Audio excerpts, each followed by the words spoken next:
Hey guys, what's going on? It's Ash here coming at you today in Raid Shadow Legends. Hopefully you guys are doing well. It is a beautiful sunny day here in New England. I hope you guys were able to enjoy the weekend a little bit this morning. I took my son to the beach. It was amazing. Didn't go swimming or anything, but just took a walk along kind of the shoreline, just, relishing the warm weather. It feels really, really good. So again, hopefully you guys are doing well. Today I had a couple videos ready to go. I'm not going to put a ton of editing into this one because last night I was raiding in bed where I do all my best raiding, and I almost got out of bed at like whatever midnight and made a video, but I'm like, it can wait till tomorrow. At first I was so thrilled. I was like, dude, I am ranked 2nd globally. Now I've fallen down to 4th globally on the level 50 Celestial Griffin on hard. But look at my team, man. It's so, I mean, can you get much more pay to win? It's the ally attack strategy with 2 ally attack champions on the team. We have Necrit the Great, we have Krila Witch Arm, and then, a bunch of Void Legendaries, blah, blah, blah, right? It's not about this team.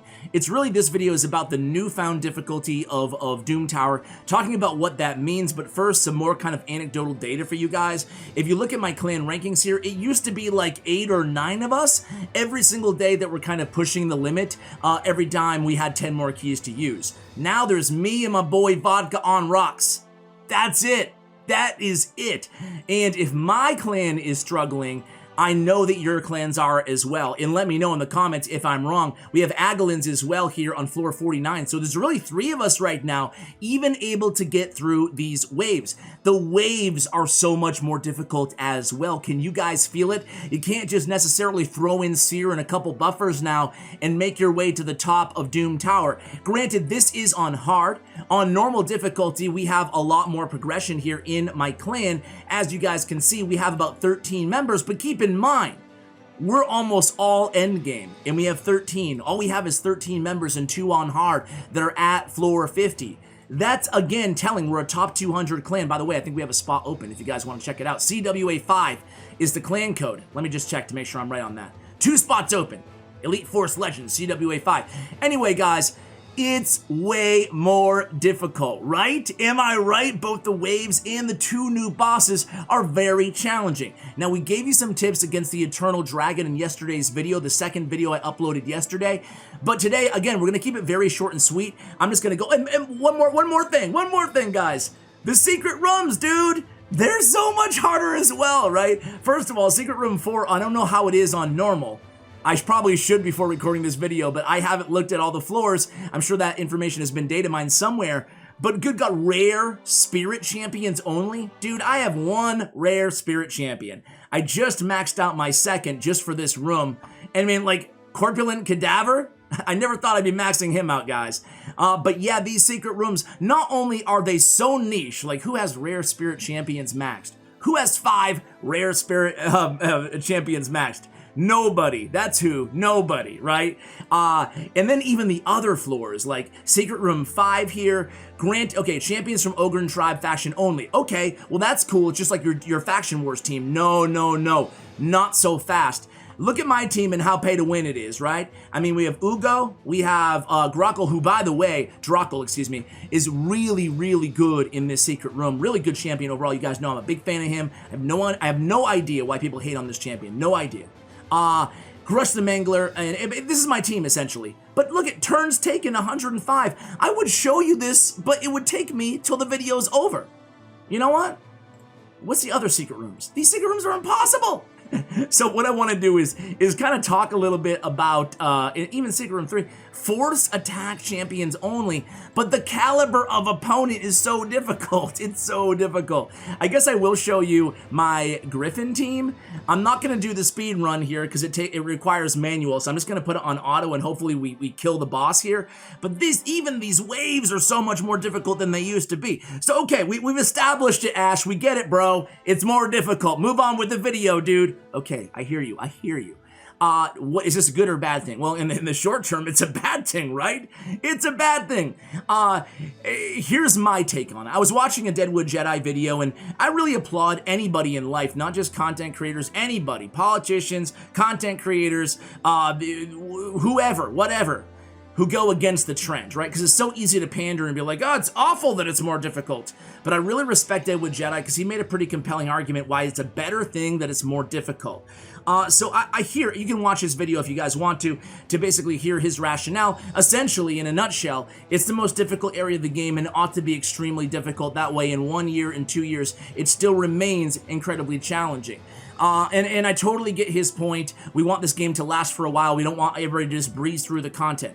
Totally get that. But first off, it was already really difficult. Like, I want to guess that way less than 1% of players in the game were able to clear Doom Tower hard. So I feel like for most players, it was already very difficult.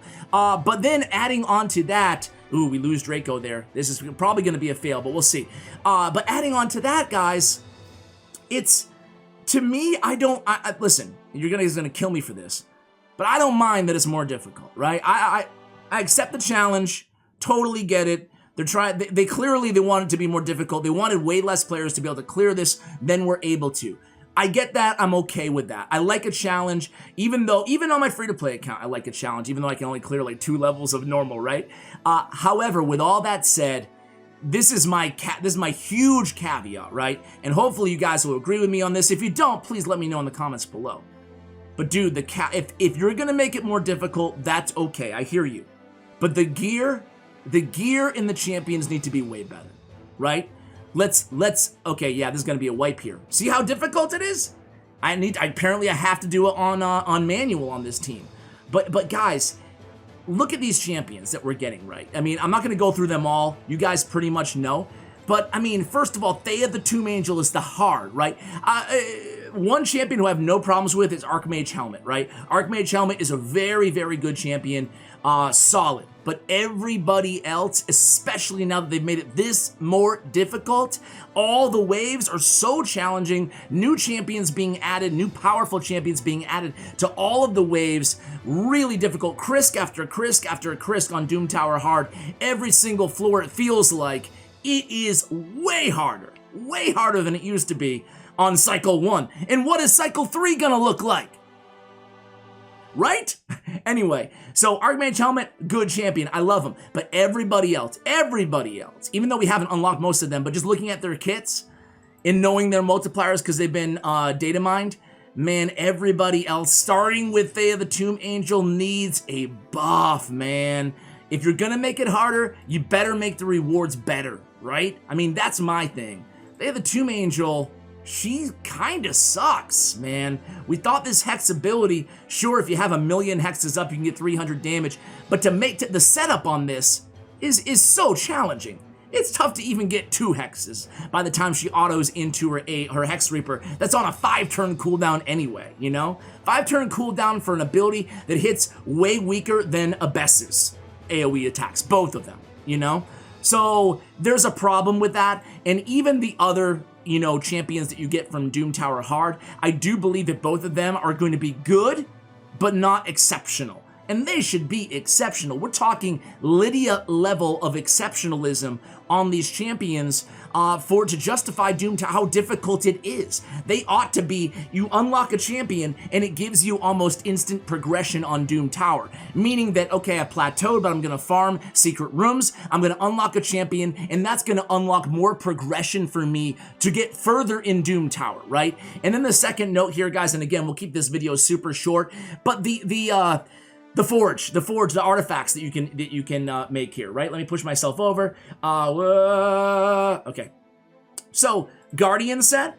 Wearer observes 10% of all damage dealt to allied champions, heals by 10% every turn. I really like this set. I really like it. Bloodthirst, crit rate, both are 4-piece sets. Crit rate 12%, heals by 30% of the damage dealt. Love it. Improved lifesteal, which is already an OP set, right? So I like both the new sets of the Eternal Dragon, the Celestial Griffin. However, the rest of the sets, I feel like they need a big buff, especially Frostbite, Untouchable, and Affinity Breaker. Fatal, you can make an argument, is fine. But even Fatal, I'm going to be a little bit greedy here, but boy, would it be cool to ignore like 5% of defense, like an upgrade on Cruel, you know? I would, because it's hard to get this stuff, hard to get legendary gear pieces or fragments for this stuff. But the other sets, mainly Frostbite, Untouchable, and Affinity Breaker, man, to me, Untouchable maybe immunity for 2 turns plus the resist. It's better than immunity set at least, but Affinity Breaker and Frostbite, man, I'm not even wasting my auto farms on these.